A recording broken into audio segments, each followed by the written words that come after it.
Coming up this Saturday and me on the Vibe, I'm joined by one of the greatest bass players of all time, the legendary Billy Sheehan.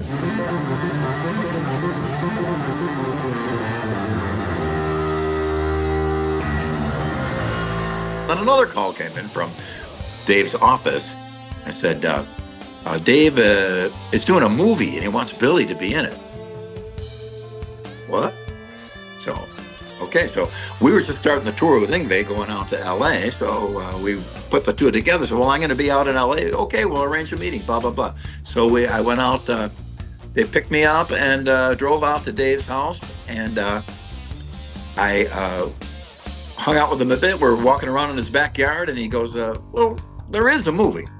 But the reason I really called you is I quit Van Halen. I'm starting a band. How about you and me find a drummer and a guitar player and go? And I said, okay.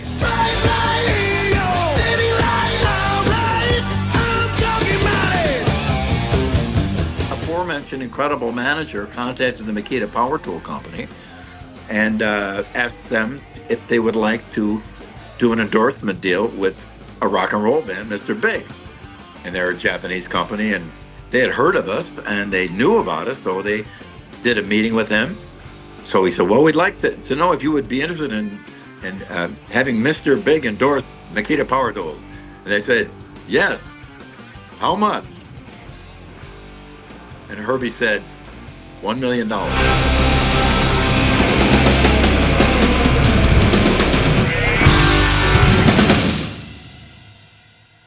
So I'm here with Billy Sheehan. Thank you very much for joining me. Of course, you have the new Mr. Big live album coming out on the 25th of October as part of the Big Finish for Mr. Big. A few months back, you released 10. Did you look to approach this album any differently this time around? Pardon me, I was on tour, and so I really couldn't get involved with the record, so I ended up just playing bass. We were forced into a time frame that we couldn't abide by, so unfortunately, I was unavailable.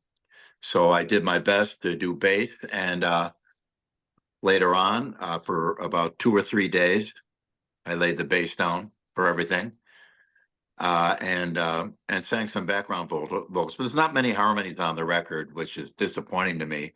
But there's a couple of like little background, tiny little harmony parts. Mr. Big, our best records were harmony records.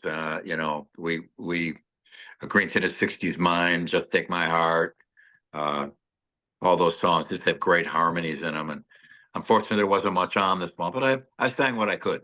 For the live album and the Big Finish tour, you played Lean Into It in its entirety. What was the decision behind that? Well, it was pretty obvious. I mean, that was our biggest record, and people came to see us for that. So let's play the whole record. We've never done that before. There's songs on there that we've rarely played. So, and I've seen many, many, many other bands do exactly the same. They do an entire record front to back. So it wasn't like we sat around a boardroom and, let me get my slide rule out and calculator and figure this out. We just thought it would be something people liked, and it turns out they seem very pleased with it.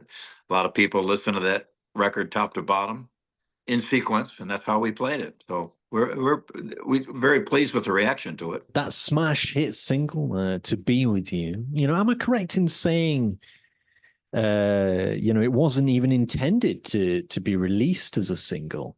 Correct. Yeah, we released 3 or 4 songs prior to that. And at the time, the record company, when we first presented the record, they hated it. They hated it. They hated us. They hated the whole idea of the whole darn thing. And fortunately, we had a very powerful manager, Mr. Herbie Herbert. So he flew to New York and had a meeting with the president of the record company. And in that meeting, they had to call security to go outside the door of the president's office because the screaming and pounding and smashing was so loud that my manager insisted that they release this record. They had a contract where they were supposed to. We didn't want to get into a lawsuit, but we could have. So they agreed to release it, but not do anything. They did what they call sandbag it. We'll put it out, but we will not do a thing. You're on your own. Basically, F you and the horses we all rode in on. And okay. So again, fortunately that we had Herbie as a manager. He went to a gentleman, I believe by the name of Jeff McCluskey, who's the biggest radio promotion guy in the country and one of Herbie's dear friends, and asked him to work the record. And boy, did he ever. And so we did pretty good, had a lot of response. Live shows were doing well, but we just weren't really climbing up the charts. So we had done a whole long, involved tour, even internationally. And we're about to go home and say, what do we do? Do another record or what? And a guy named John Terry in Lincoln, Nebraska, started playing the song and got action on it. In other words, people will call up and say, what was that song? Or who is it by? Or people call up and request it. Play that song you played yesterday by the Mr. Big Band. And then retail in Lincoln, Nebraska, record stores are saying, oh yeah, the record's selling like crazy. So Atlantic, sorry, I accidentally said the name of the record company, Atlantic Records. Ignore that. So Atlantic Records had to fly a guy in to Lincoln, Nebraska because they didn't believe it. So they flew a guy in because they thought we were making this up. Now, if I would have known we could have made it up and could have been calling the radio station and could have sent our friends in with $100 to buy a couple of records, we would have done that. All's fair in love and war. But we didn't even know you could play the system that effectively. And they thought that's what we were doing. We had no idea. And so sure enough, it really was reacting at retail, and it really was getting requests, and it really was getting action. And then it jumped from Lincoln to another city and then another, and radio stations watch each other. And a song starts performing, they want to add it to their station to get more listeners and more advertising money. That's what the game is all about. And so it started to take off on its own, but they actually had to fly a guy out to see if we were somehow gaming the system. And then it took off all over the country on its own. Then we began to find out that the label was calling radio stations that were adding Mr. Big to Be With You to their playlist and telling them not to do it because they had one of their other artists, because usually a station will only add one record per label, CBS, Warner Brothers, Atlantic. So the Atlantic ad for that week was Mr. Big. So they would call him up and said, no, we got a Phil Collins record. No, we got this record. No, we can't add this. They go, sorry, it's performing and people will dig it, so we're going to add it. So they fought tooth and nail to stop To Be With You. And thank you, America and the rest of the world, for making it happen by your phone calls and your purchases. It became an organic hit on its own, made it up into the top 20. We thought, well, we're done. That's pretty great. We were top 20, then top 10.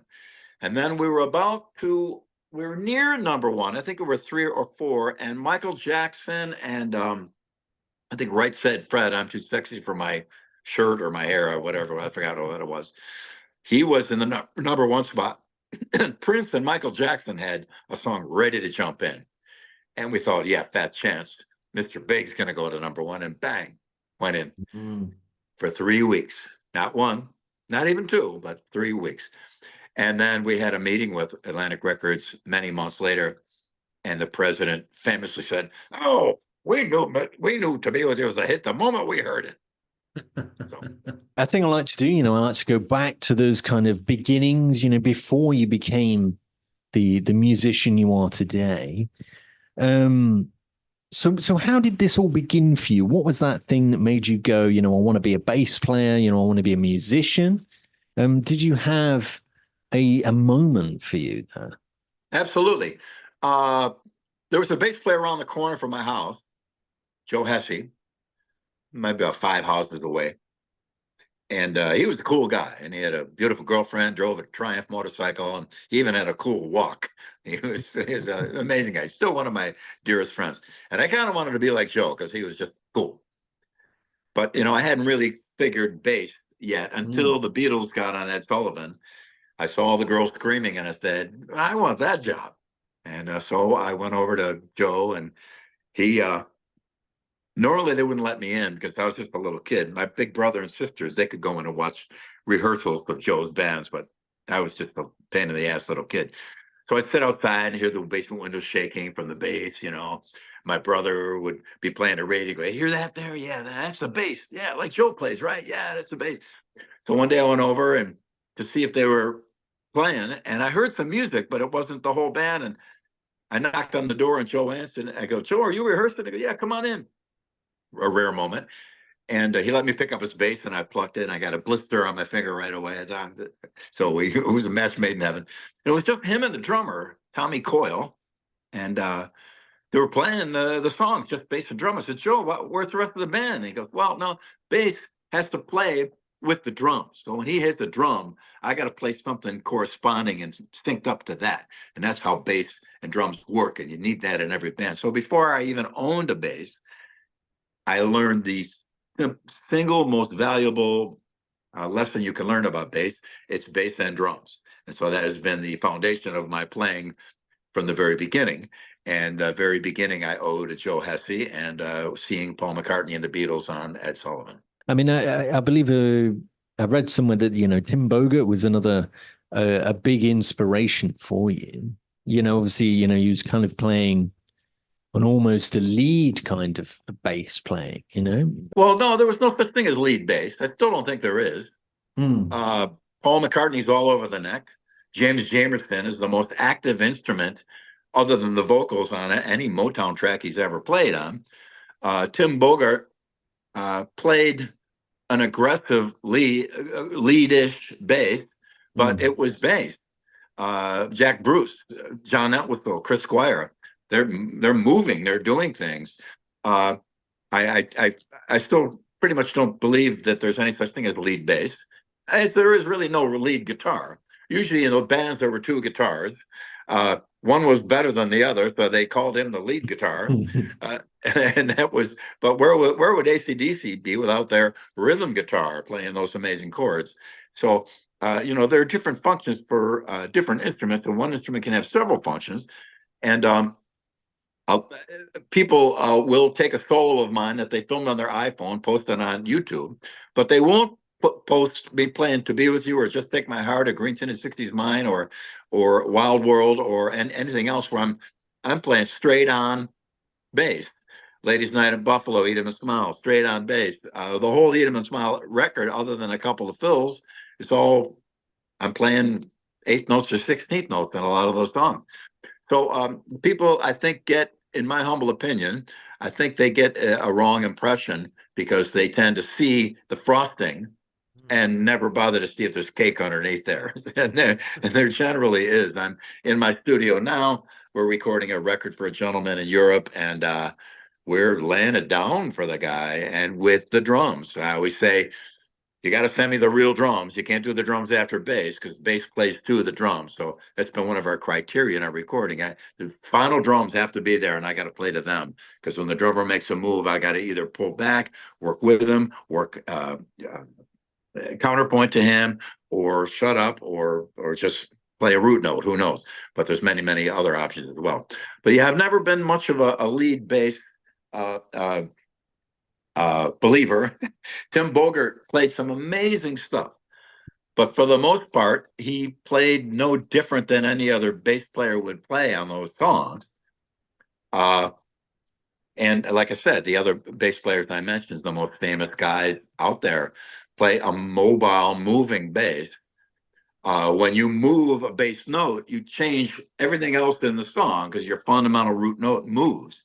And a lot of guitarists, since they're incapable of playing over changes, in other words, song is changing chords, and they can't make those move fast enough, many of them, not most of them, but many of them will say, well, you just hold an E note while I solo. And if you move, I'm gonna lose where I am or what I'm doing.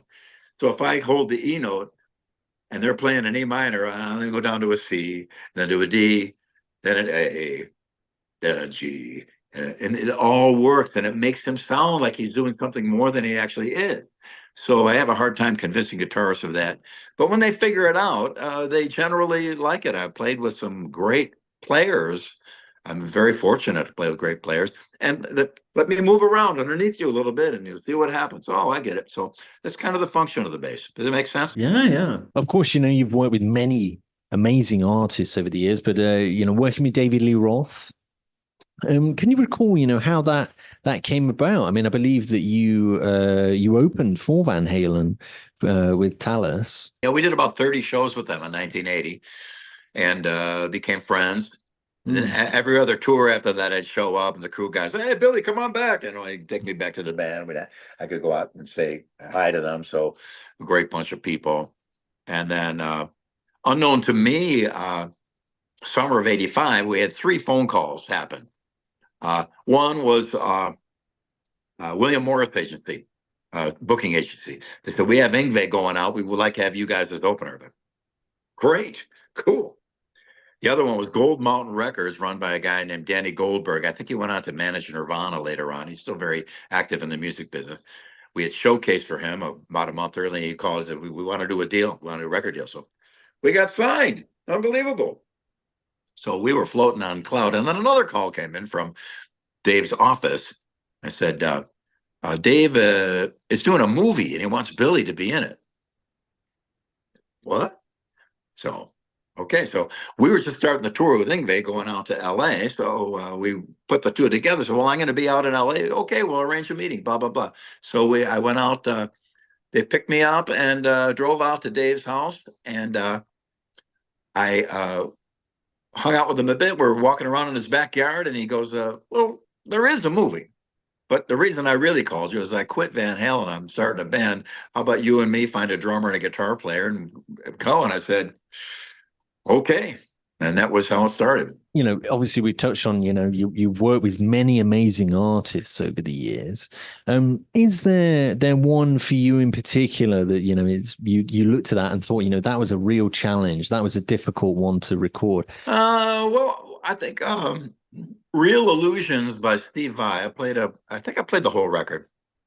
He had a couple of difficult passages. So I would take the recording home, learn it by ear. I don't read, I don't know a theory, so I got to just hear it, figure it out, memorize it, and that's how I play. Some people, for a long time, nobody believed me. Just put some sheet music in front of me, I'll prove it to you in no time. And so I learned the whole thing, and pretty complicated, but I got it. Give it enough time, anything is possible. So I went back to the studio. And okay, we're ready to run this down. And Steve goes, well, show me how. Oh, yeah. And he goes, yeah, the notes are all correct, but you're using different fingers than I am. I said, yeah. So, no, I want you to use the same exact fingering that I do. Wow. Because I wanted to sound exactly. And then I was like, well, okay, it's harder to unlearn something than it is to learn again. But you're gonna have to give me till tomorrow. I got to go home and redo this. So I went back and learned his fingering, unlearned what I had sweated over, and then I learned history, and it came back. We did it. So that was a difficult thing. But then there was another woman by the name of Mari Hamada. Is quite an amazing vocalist and performer in Japan. Kind of a prog thing, but she wears a beautiful gown and sings incredible stuff. Amazing band behind her.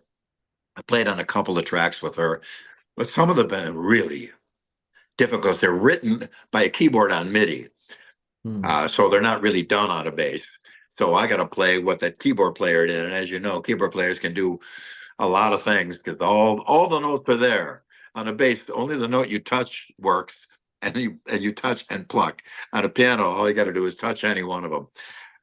So that was one of the toughest things I ever recorded. And I have to get in touch with her and ask her. And I want to put out, now that a record is out, I'd like to put out the recording with my bass on one side and the MIDI bass on the other, and just call it Man versus Machine. It was impossible, but we got it. We stuck in there, and it's happened many times where a difficult passage will come up, and you just have to just pound your way through it and figure it out. The notes are in there. If you can hear the notes, you can find them on the neck and play them. And sometimes you have to come up with a new thing in order to perform a particular part. But yeah, there's been a couple. The iconic bass solo. I mean, you spoke about lead bass playing there, but the bass solo. It's become a staple of your live shows. Um, you don't see kind of many do that. Can you recall how that first happened? The bass solo. Played the song Mr. Big by Free back in Dallas, early days, early 70s. And we've been playing it, and there's a spot in it where Andy Fraser takes a bass solo, but the band is still playing. He's playing in time with the drummer. Really cool, distorted tone, amazing bass player. Uh, one of my favorites of all time.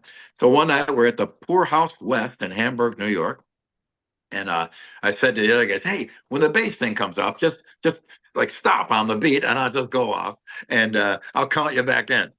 So, okay, if you want. So we stopped and I did a whole bunch of nonsense and 2, 3, 4, and we came back in. And the guys in the band loved it because the chance for them to go get a beer, to talk to some girls, hang out, and do whatever they want. Then there was a little break for them, so they came back up, and and that was how it started, really. And so that's why when Pat Torpey came up with the name Mr. Big for the band, and when he said, "Okay, here's one for you. How about Mr. Big?" I go, "That's the song I did my first unaccompanied bass solo whenever." And so we laughed about it. Said, "That might work. Let's call the band Mr. Big." So yeah, it was just a way to break up the monotony. We're playing 3 or 4 sets a night, and on set 4, depending on if it's a Monday or Tuesday night, it might get a little light in the club, or on a Friday night it was even more crowded, and I do this thing. And because I did it for so many years and so many nights, it's a separate thing to do a bass solo as opposed to just play bass. And so it's a kind of a self-generated composition, and it never repeats. It's improvised. There's parts that I'll do in it. Like I'll do this one thing that I'll do every night, but how I begin it or how I end it or what happens in the middle is always different. So it became an improvisational, unaccompanied bass solo. And then when we said, let's knock that off. Where's the bass solo? What happened to the bass solo? We drove 40 miles. Okay, so we'll put it back in. So apparently it was something that people were enjoying somehow. So I kept at it, and it's still in there to this day, love it or hate it. A personal favorite song for me, and of course, it's on the Mr. Big Live, is Daddy, Brother, Lover, Little Boy. Obviously you've got the drills there. How did that happen? The dual drills, you and Paul Gilbert there. How did that come about? Well, Paul did it in Racer X because he had a guy in the band that said, "Paul, you're playing so fast. The only way you can play faster is get a drill and put picks on it." So he did, and it turns out he's faster than that anyway. So the drill was never as fast as Paul. So we were lean into it and thought in the center section, well, let's do the drill solo. Okay, cool. And I'm not sure who suggested, well, why don't you do bass and guitar in harmony? 2 drills. 2 drills are better than one, as we all know. So I have to play bass pedals, which are a synthesizer pedal that you play a note to hold the low note while I do that. So the bass doesn't drop away in the song. So we came up with that, and unknown to us, the aforementioned incredible manager contacted the Makita Power Tool Company and asked them if they would like to do an endorsement deal with a rock and roll band, Mr. Big. And they're a Japanese company, and they had heard of us, and they knew about us, so they did a meeting with him. And Herbie said, well, you explained what endorsements were and how they worked and blah, blah, blah, and everything to the Japanese gentleman and a translator, and the lawyers were there and all this stuff. And he told us of this later after the fact, the story. And so he said, well, we'd like to know if you would be interested in having Mr. Big endorse Makita Power Tools. And they said, yes. How much?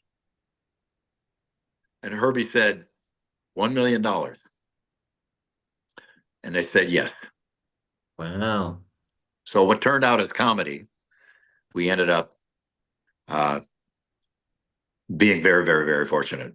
And we did another deal after that one was up with them for a bit, and they've been a wonderful company and been so kind to us and great. And it was an amazing moment. And we how does that even happen?